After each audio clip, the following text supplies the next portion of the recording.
Okay, so starting off with our topic of quantum physics. Okay, so in quantum physics, what do we have to basically discuss? We're basically going to discuss, Naiba, about how your light travels. Okay, we're going to talk about whether light is a particle or whether it is a wave. We're going to talk about the photoelectric effect. The photoelectric effect is how the scientist figured out about the nature of light. Okay. And then we have to talk about electron diffraction and interference. And then we're going to talk about the atomic energies. So, first thing that we're going to take a look at is something that is known as your Huygens principle. Okay, what is Huygens principle? Let me go ahead and go over this with you first. Start here. What is Huygens principle?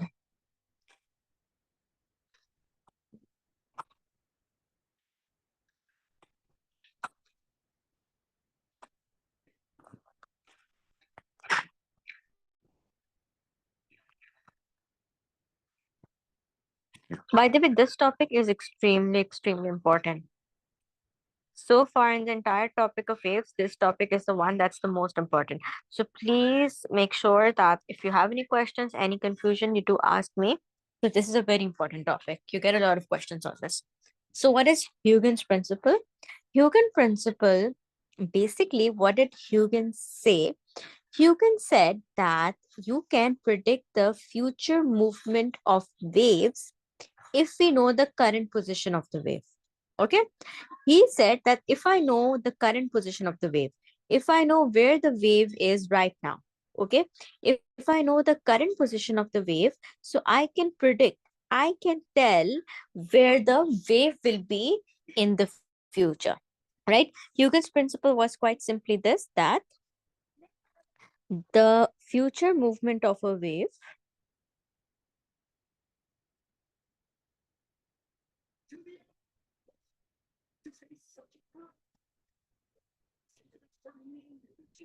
can be predicted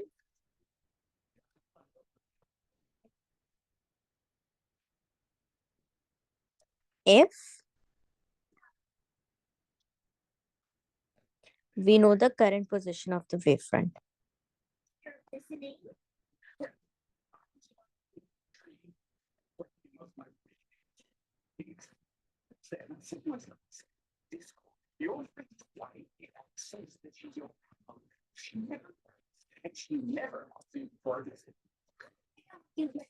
Okay. So if I know where the wave is right now, I can predict, I can figure out where the wave is going to be in the future. That is the basic principle of your that is the basic principle of this guy Huygen, who came up with this concept. So if I know the current position, if I know where the wave is right now, I can predict, I can find out, or I can predict, I can calculate where the wave will be or how far the wave would have traveled, let's say in 1 meters or 2 meters or 3 meters.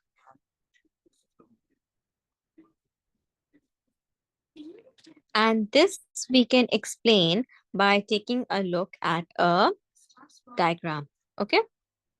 Now, how would we how could we predict the future movement of any wave by looking at the current position?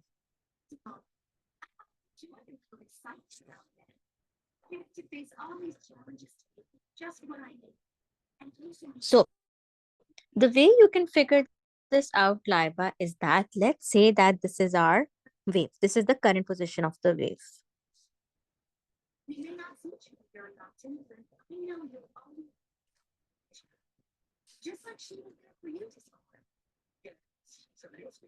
This is, let's say, the current position of the wave. Okay, let me label this current position of the wave.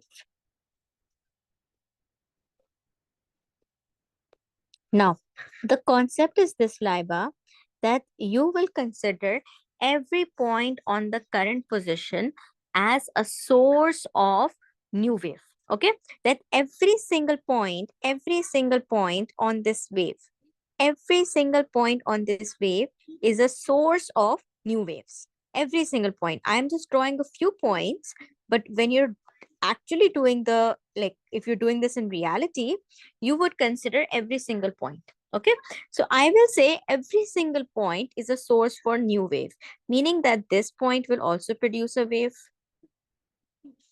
this point will produce a wave, this Could you point will explain produce a it again? wave. So, sorry, Laiba, what did you say?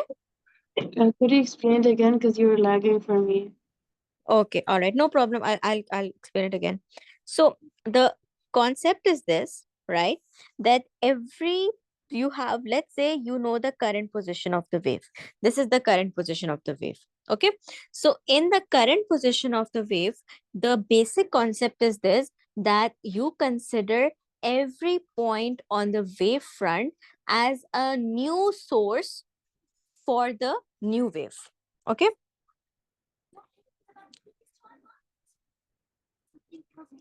Okay. Every point on the wavefront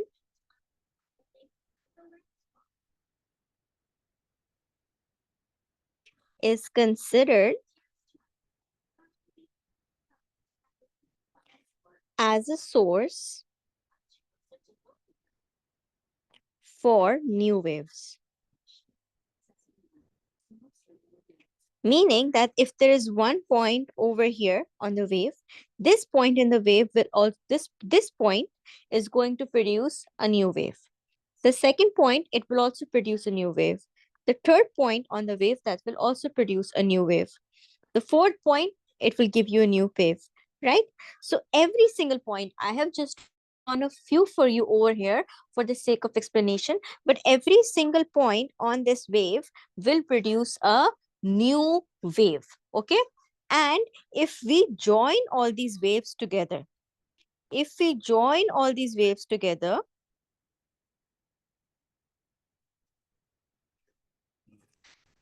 I can figure out the new position of these waves. See, so this is how I can figure out that, oh, this is the new position of the wave. This is where the wave is going to be after a little bit,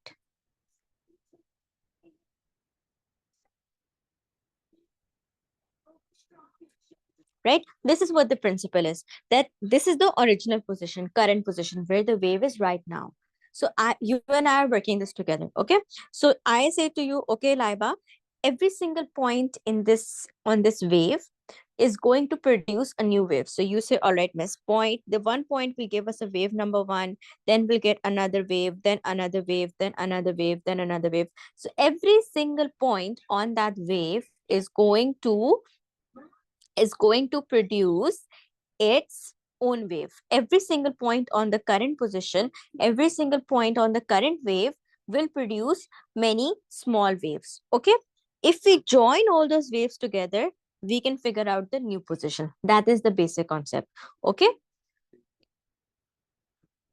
When the movement of these new circular waves is plotted,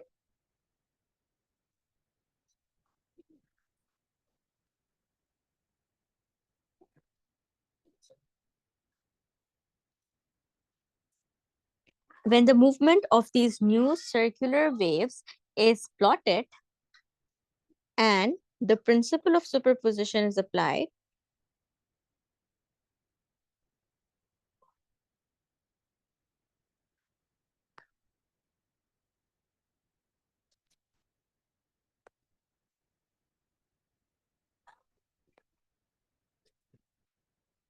so principle of superposition is applied, so the resultant wave will be the new position of the wave.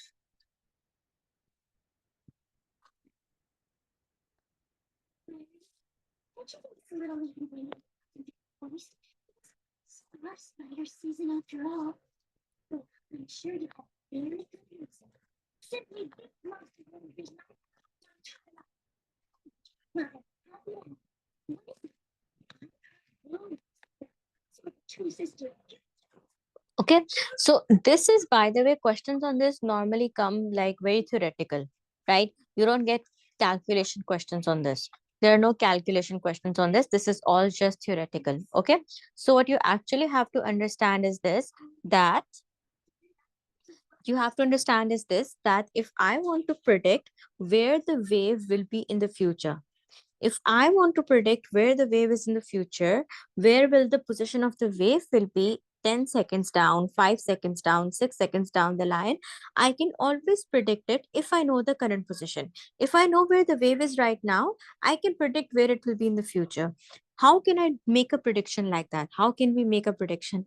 We can make a prediction by using every point on the wave front as a source for a new secondary wave. Okay, we call this secondary sources. Okay, that every single point on a wave will act as a secondary source. Every single point on the current wave will act as a source for the new wave. Okay, so from every single point we will get small circular waves. Now if you remember, we had studied the principle of superposition. That was the first chapter I taught you. In superposition, I had taught you that if we take the sum of individual amplitudes and we add it up, we get the resultant wave, right? Constructive and destructive interference. So using the principle of superposition, each point on the current wave is producing small circular waves. If we sum up all those small circular waves, we can find the resultant wave, which will be the new position of the wave. Okay, so this is how we can predict where the wave is going to be in the future, by simply taking every single point on the current wave. From each point, you will get new circular waves. So from the you using the principle of superposition, you can figure out what will be the resultant wave, and then you can go ahead and plot it out. Okay, so this is how you can figure out where the wave is going to be, or how the wave is going to be in the future. So this is your Huygens principle. Huygens principle, like I said, there are no numerical calculations, nothing like that. You will get basic questions on just the principle itself, like what is the principle. So you can just write down the answer I taught you. You don't have to do any calculations for this. Okay. Now we have to go ahead and we have to talk about something very interesting.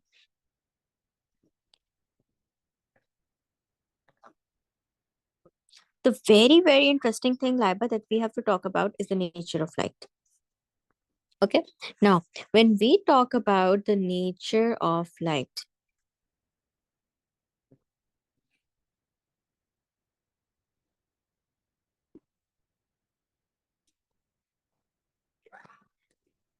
there for a very long time, scientists had a few questions in their mind.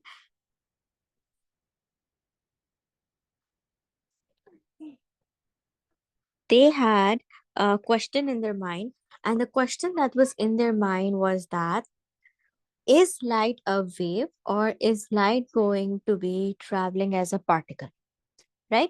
So that was one of the questions in their mind, that is light acting like a wave, or is light, is light a wave, or is light a particle?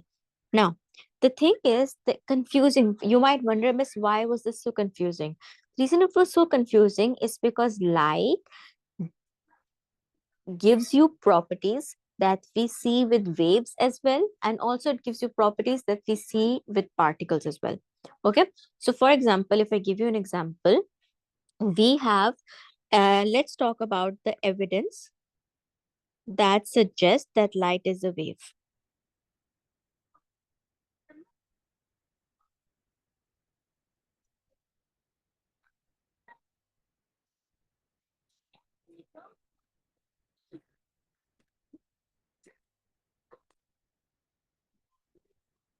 Okay, evidence that light is a wave. What evidence, what proof did the scientists have that light was traveling as a wave? If you remember, Laiba, at the start of the topic, I went over with you the properties of waves, right? What were the properties of waves? That they give you diffraction,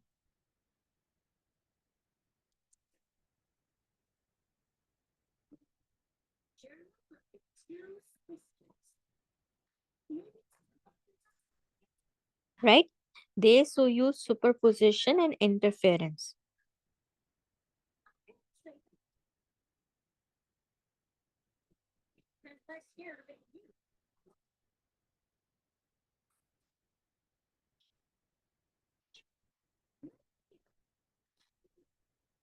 right? Then when we are going to talk about it, if you remember, we had talked about maxima. Whenever we see constructive interference, destructive interference, so we would get a pattern of maxima, we would get a pattern of minima. Light gives us reflection, right gives us refraction.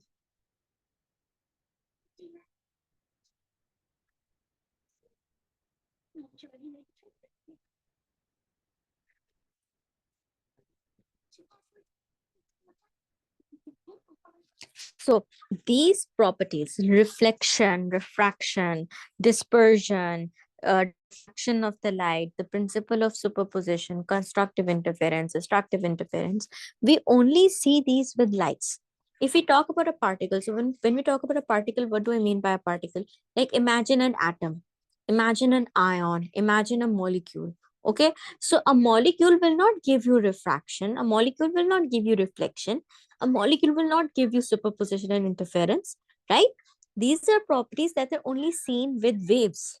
You can do this with sound waves. Sound waves can be, in you can have interference of sound waves, where wherever you will have constructive interference, the sound will be loud. Wherever you have destructive interference, it will be quiet, right? You can see reflection of sound waves. That is the principle of your machines. Like I will go over that with you. In fact, I just remembered I have to do that. Where you have your submarines and all, right? Your radar system, your sonar system, they all work with the principle of reflection. Your sound waves can also be refracted. So these are principles of light. These are principles of waves. But light will give you all of these properties. Okay. Light will give you diffraction, interference, reflection, refraction, all of these properties. So that is why before we found out the actual theory, the scientists believed that it was half half.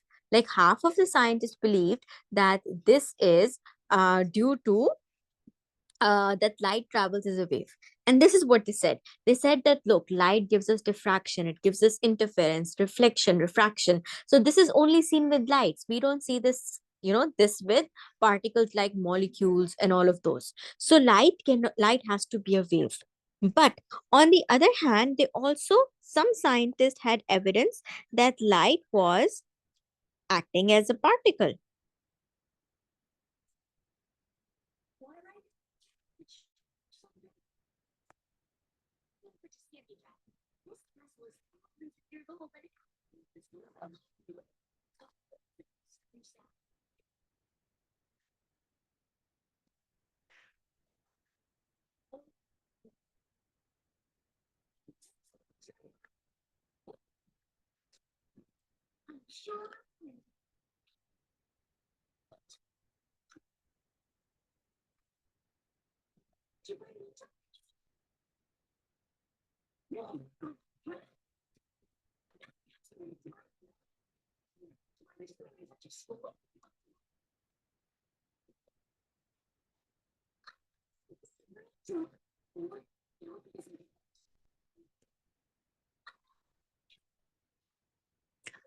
Okay, so what properties, what evidence did the scientists have that the light is traveling as a particle?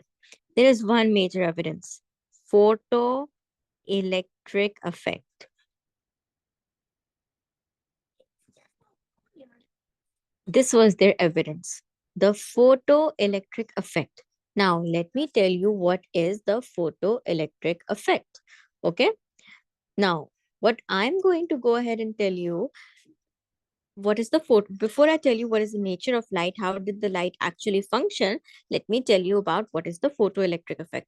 And this is the main thing that you have to make sure you understand really well, you revise it very well, make sure you study it really well, learn all the theory regarding it. This is an important topic. What is the photoelectric effect? Oops, sorry, let me reshare.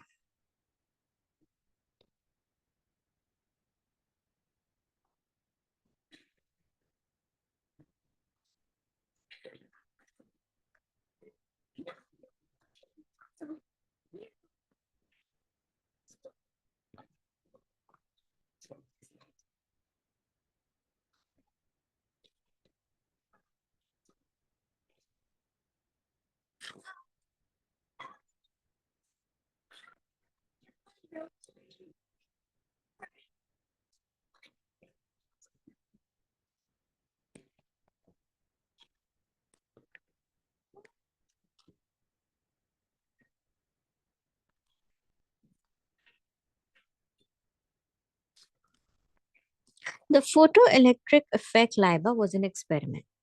Okay. The experiment was done like this, that over here we had a container. In this container, we have a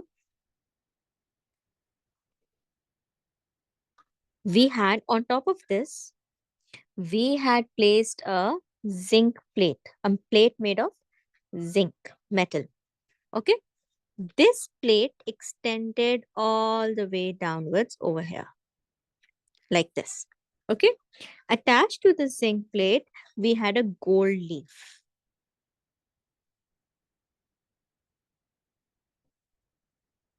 Attached to the zinc plate, we had a gold leaf. So, what did the scientists noticed? Okay, the reason the gold, so what would happen that this zinc plate had a negative charge.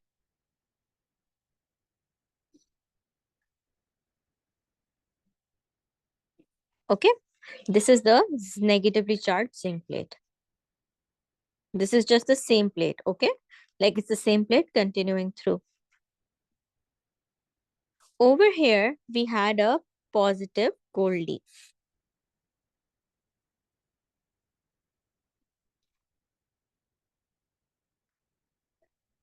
So, because the gold leaf was positive in charge and this was negative in charge, what would happen? That the gold leaf would be attracted to the negative zinc, and the gold leaf would bind, or the gold leaf would attach to the negative plate.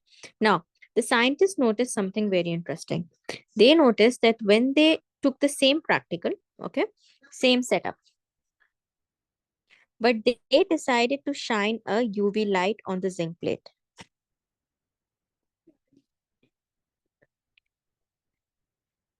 They decided to shine a UV light on the zinc plate.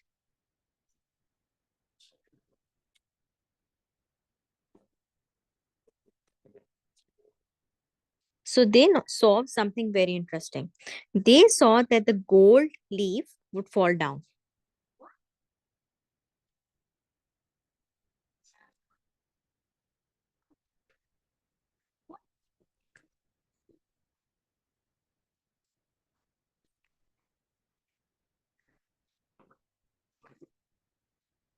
Okay, so this is what would happen, that when they did the experiment, they noticed that they had a negatively charged zinc plate and a positively charged gold leaf. Okay, so obviously the negative charge zinc plate and the positive charge gold leaf, because they have opposite charges, they would attract each other, right? And as they would attract each other, the gold leaf would attach to the zinc plate. What would happen normally? Then they followed the experiment by shining a UV light on the zinc plate. When they shone the UV light on the zinc plate, the gold leaf fell down. What did the scientists realize from this? The scientists realized from this that when we are shining the UV light on the zinc plate is losing the negative charge, because the zinc plate is negative. That's why it was attracting the gold leaf. So when we shine the UV light on it, the zinc plate loses that negative charge. So then they started to wonder, how is this happening? How is it that how is this happening? How is it that when we shine the negative light on the zinc plate, it suddenly loses the negativity? Where does the negative charge go? Okay, so when they investigated it, what did they discover? Let me tell you. So what did they notice? They noticed that a negatively charged zinc,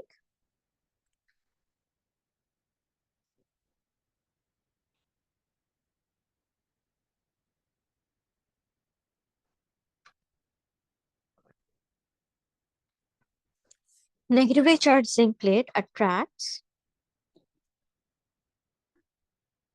gold leaf. But when UV light is shined,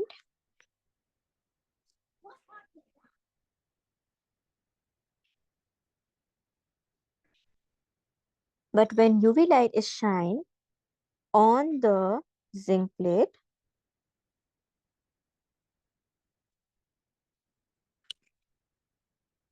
the gold leaf falls down immediately.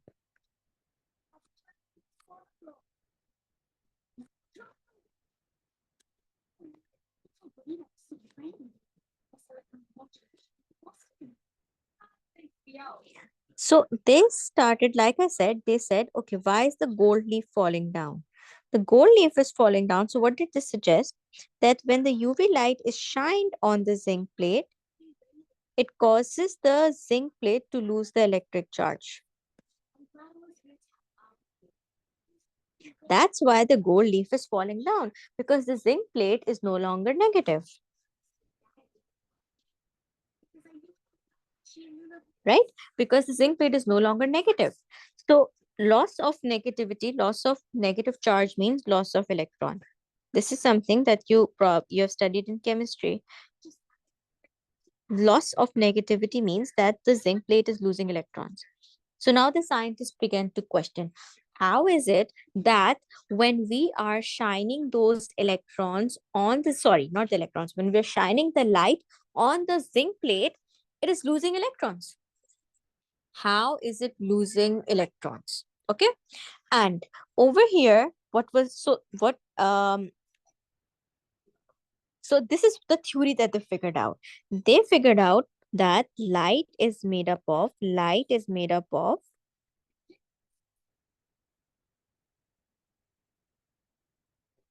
quantized particles of energy. You know what quantized mean? Quantized means very, very small. Quantum physics, when they say quantum physics, they just mean very, very physics of really, really small particles. Okay. Physics that we study of extremely small particles, we call it quantum physics. Your atom is quantum, right? Quantum is a term that's used for atoms. Why? Because they are extremely, extremely small, right? So light is made up of quantized means that they're just very small, very, very small quantized packets of energy. Okay. This is what they noticed, that this is what they figured out. This was the theory, that light is actually made up of quantized packets of energy called photons. They call them photons. These photons can transfer energy to the electrons in the zinc plate.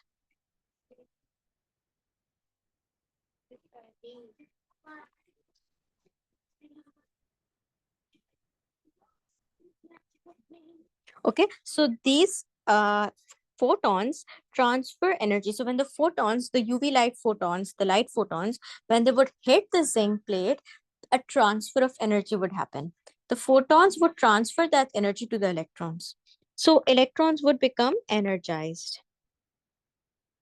This is actually not me just explaining it to you. We actually use the term energized. Okay. So the electrons become energized. Okay. And as the electrons become energized or energetic, they leave the surface of the metal.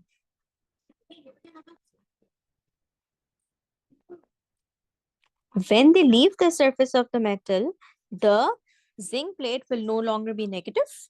The gold leaf will fall down, right? So this is what led them to discover that this is how they figured out that it is made up of particles known as photons. Okay, this is how they figured out that it is made up of particles known as photons. Those photons transfer energy to the electrons, and the electrons become energized and they leave the surface of the metal. Now, you might possibly, maybe right now you're wondering, but miss, wouldn't wave do the same thing? Like if light is a wave, then if that mean that wave is the transfer of energy. So isn't it just going to be, I mean, wave can also transfer energy. So how do we know that the light is, when the light is giving energy to the electrons, so how do we know that that energy is coming because of the particles and not because of the wave? Because wave also transfers energy, so even if light is acting as a wave, it will also transfer energy, right? So how do we know that it was the photons? Maybe if light is a wave, it should also transfer energy to the electrons. Now, yes, if you are thinking that, you would be absolutely correct.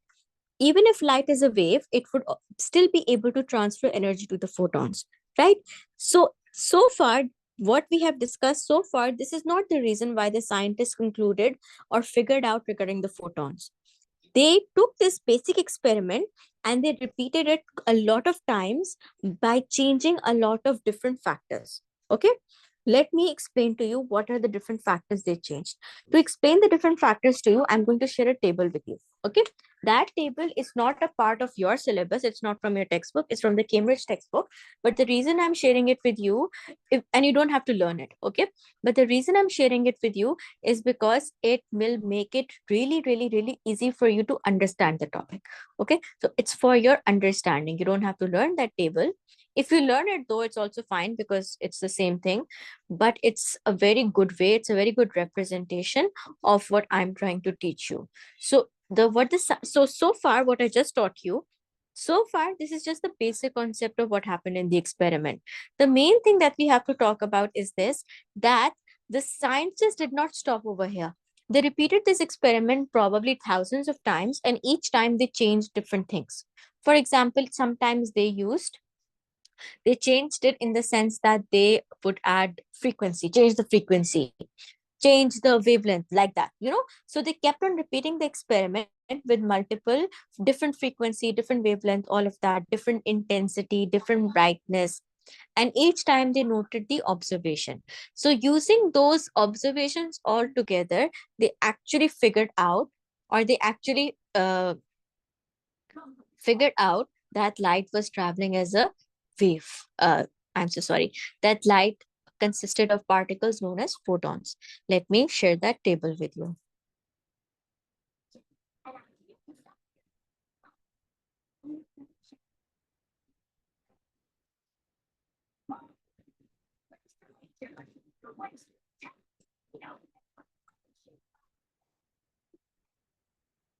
This. This table. Okay. So in this table, what can you see? So these are the observations. You should know what observations were made. Okay. Like I said, this is not from your textbook. This is from from the Cambridge textbook. But if you learn these observations, they have written it very concisely. In your textbook, they have spread it all around in paragraphs. In this table, everything is in one place. So it will be easy for you to learn. So first thing that they notice is that emission of electrons happens as soon as the light shines on the metal. So the moment, the second, the very second they would shine the light on the metal, the very second they would shine the light on the metal, the gold leaf would fall down. It wasn't a slow process, it wasn't like, oh, they were shining the light and slowly and slowly and slowly, after a few seconds it fell down. No, it was like instant. It just fell down like this. Now, the scientists said this, if we think of light as a wave, this point does not make sense. Okay. Because if you're using a weak light, if I'm using a very weak light, so obviously a weak light should not make the gold leaf fall down immediately. Because like a weak light will not have the same effect. Yes, if I use a very, very strong light, then the gold leaf can fall down. Yes, we can say that, oh, it's a very strong light, that is why the zinc plate lost all the electrons quickly, right? But if it's a very weak light, then it's not that, even if you think about it, shouldn't it take some time?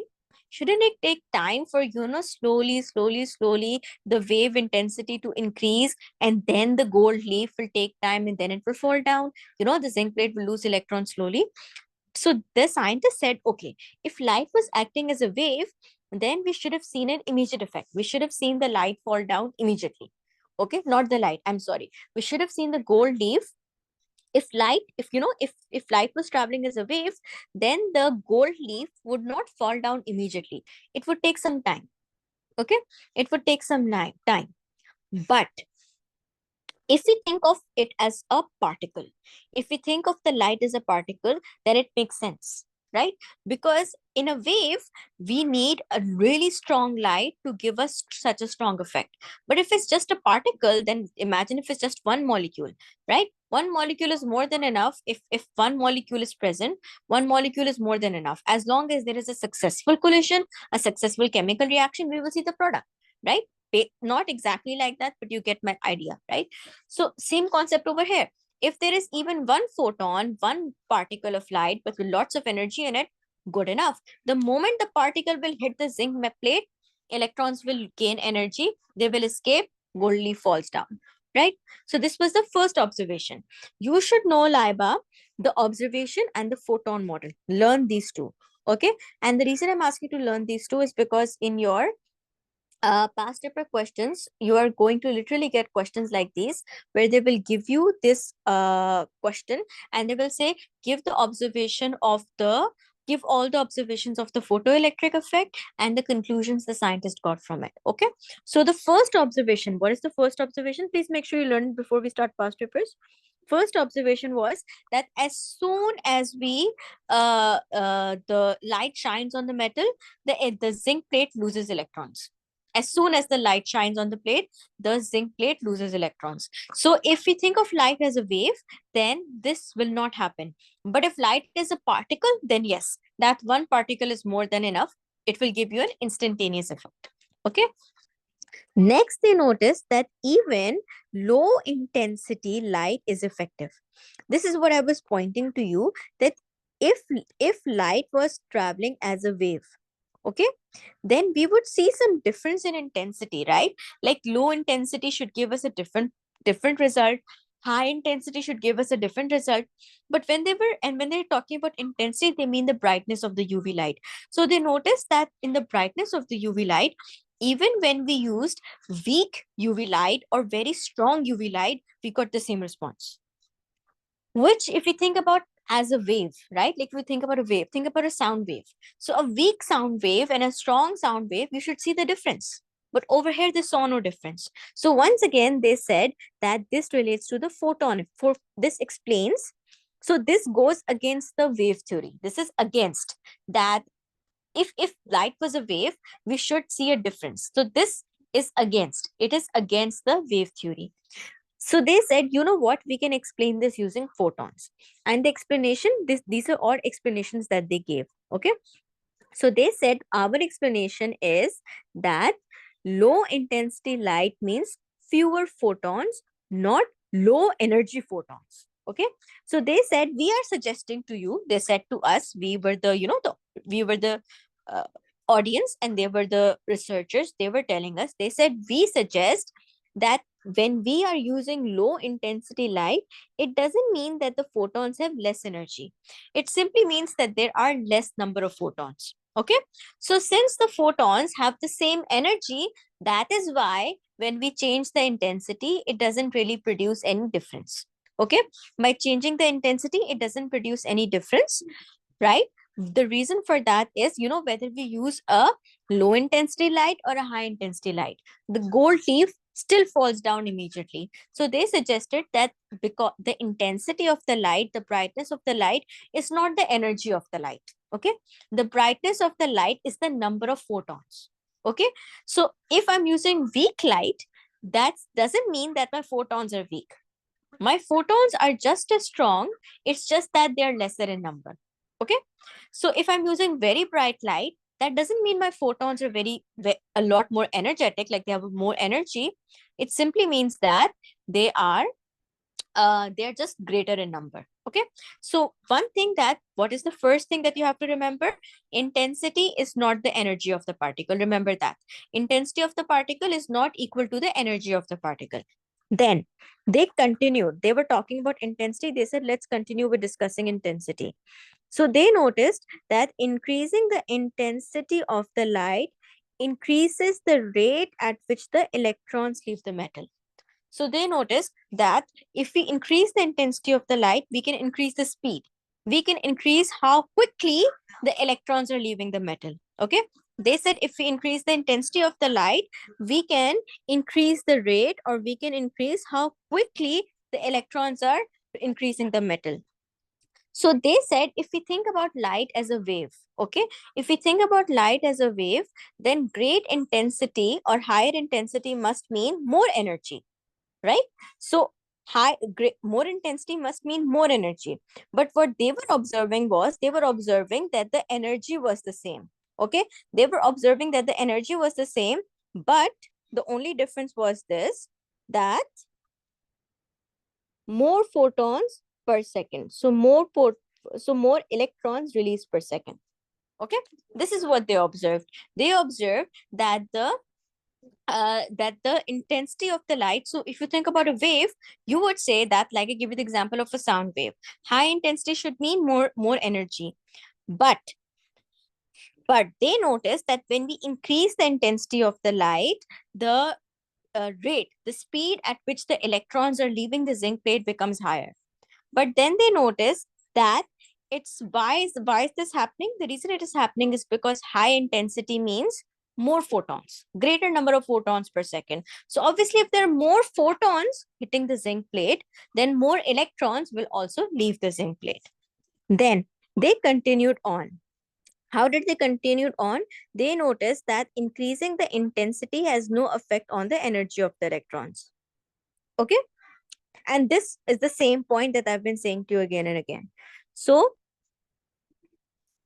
that is what they noticed, that having increasing the intensity has no effect on energy of the electrons, meaning that the electrons still have the same energy as before, right? By increasing the intensity, they did not increase the energy of the electrons. Okay, so why does this make sense? This makes sense because we just said that intensity is not related to energy.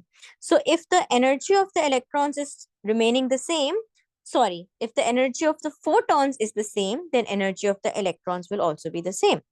Then they noticed something very interesting. They noticed that a minimum frequency of light is needed. They noticed that if we use weak intensity, if you use weak brightness, less brightness, it makes no difference, right? Yes, it makes a difference on the number of electrons, but not the energy of the electrons. But then they noticed that the brightness of the light is not an issue, but the frequency is. If you use a very, very, very low frequency, nothing would happen, right? They noticed that there was a minimum frequency required, that we need at least this much frequency has to be there. This minimum frequency has to be there for photoelectric effect to happen. That the photons need to have a minimum frequency. The light needs to have a minimum frequency for the gold leaf to fall down. Okay? That the light needs to have a minimum frequency for the for the electrons to escape the zinc metal. Okay, so how did this explain this? They explained this by suggesting that a photon that they suggested that frequency is related to the energy of the particle. Okay, so frequency is the energy of the particle. So by having, if I use low frequency, my photons do not have enough energy to cause the electrons to escape. Okay, and then they repeated the experiment by increasing the frequency, right? So they notice that as you increase the frequency of the light, the maximum kinetic energy increases, because the electrons would escape the surface of the metal, and then obviously they're moving, they have kinetic energy. So they notice that as we increase the frequency, the electrons also gain more and more and more kinetic energy, right? Once again, they explain this using the photon model. They said because frequency is related to energy. Okay, so if the photons have more frequency, they have more energy. And if they have more energy, what does that mean for you and me? That simply means that they are going to be, when they will escape the metal, they can move faster, they'll have more kinetic energy, right? So what do you need to relate from this, Laiba? There are two things that you have to understand. One thing that you have to understand is that intensity is related to the number of electrons or number of photons.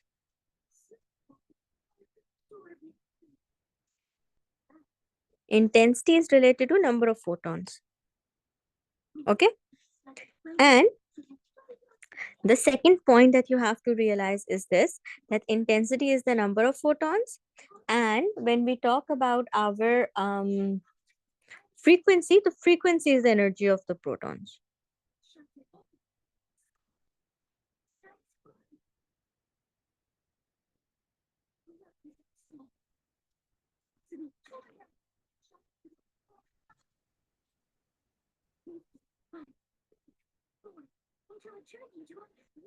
Okay.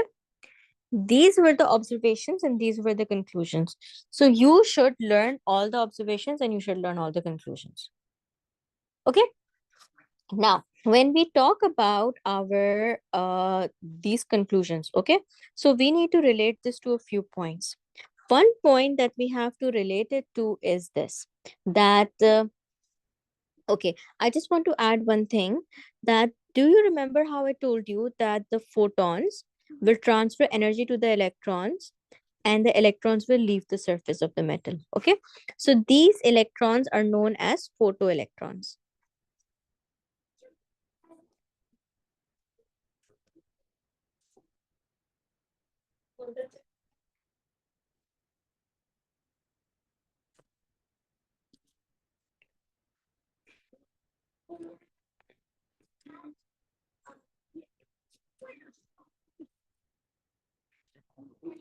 Okay, so if you remember, Laiba, one of what was observation number 5?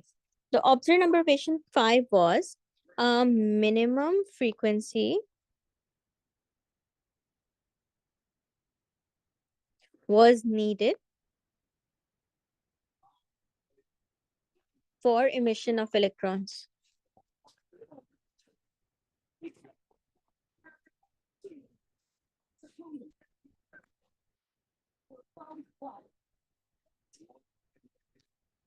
Okay, so you know, frequency is related to energy. So that means minimum energy is needed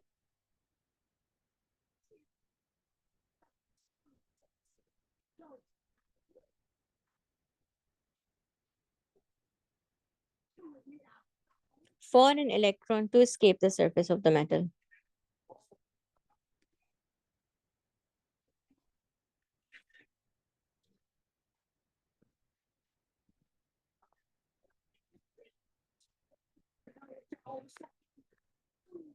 Okay, this minimum energy is known as work function. And the symbol for work function is this. Okay, so the minimum frequency that we need is known as threshold frequency, and the minimum energy that we need is known as work function. Laiba, is everything making sense so far? Any part that's confusing you? Any part that's not clear? No, Miss, everything's clear. Okay, great. Okay, so Laiba, we're going to go ahead and we're going to stop it over here for today. Okay, and in our next class, so this is the main thing that you have to understand. If you understand this, you'll be okay. All right. So in our next class, I'm going to continue with this.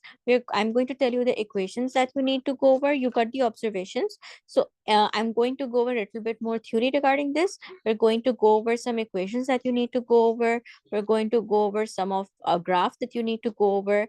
And then we will be done with the nature of this. Then we will go on to our nature of electrons. Okay. Okay. Okay, all right. Thank you so much, Laiba. I'll see you in the next class, Laiba. Before next class, see if possible for you, do revise the topic before, okay? Because it will make it much easier for you to understand the next class if you learn the, like the work function and the threshold frequency and all the observations of the photoelectric effect. If you don't want to do the Huygens principle, that's okay. But the photoelectric effect, if possible, do revise it before our next class, okay? Okay. Okay, all right. Thank you so much, Laiba. I'll see you in the next class then. Have a good day. You too, Miss. Bye. Bye.